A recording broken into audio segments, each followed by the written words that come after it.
तो पाकिस्तान का 7वां एयरबेस भी तबाह हो गया। जैकोबाबाद का शहबाज एयरबेस तबाह हुआ है। पहले भारत ने 6 एयरबेस तबाह किए थे, अब यह संख्या बढ़ गई है। 7वां एयरबेस 24 घंटे में भारत ने तबाह किया है। इस एयरबेस पर ही F-16 फाइटर जेट्स पाकिस्तान ने रखे थे।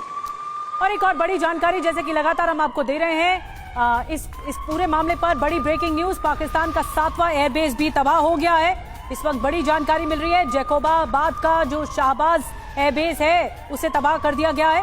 देखिए, बड़ी कार्रवाई भारत की ओर से की गई। भारत ने 6 एयरबेस कुल मिलाकर यहां पर खत्म किए, हमले किए। 24 घंटे में 7 एयरबेस को तबाह किया गया है। कैप्टन अक्षय, अगर आप इसमें ऐड ऑन करना चाहें। देखिए, जो हवाई सीमा होती है या हवाई कार्रवाई होती है, ये सबसे सेंसिटिव होती है 2 मुल्कों के बीच में, या फिर क्योंकि यहाँ कनेक्शन ज्यादा होता है। तो यहाँ अगर एयरबेस पर हमने अटैक किया है तो ये भारत के लिए कितना लीड मिलने वाली खबर है?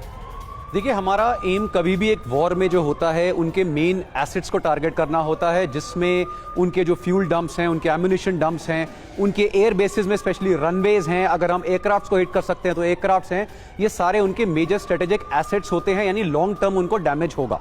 और हम बहुत ही ब्यूटीफुली वो इसलिए भी कर पा रहे हैं पिन पॉइंट एक्यूरेसी के साथ, बिकॉज कुछ दिन पहले जो हमारा स्ट्रैटेजी का फर्स्ट स्टेप था कि इनके जितने भी रेडार्स हैं उनको सप्रेस किया जाए, इनके जितने भी anti missile systems, anti drone systems हैं, HQ-9 वगैरह, उन्हें डिस्ट्रॉय किया जाए, जो हमने करा। इनके ऑलमोस्ट 10 में से 6 सिस्टम्स हमने डिस्ट्रॉय कर दिए थे।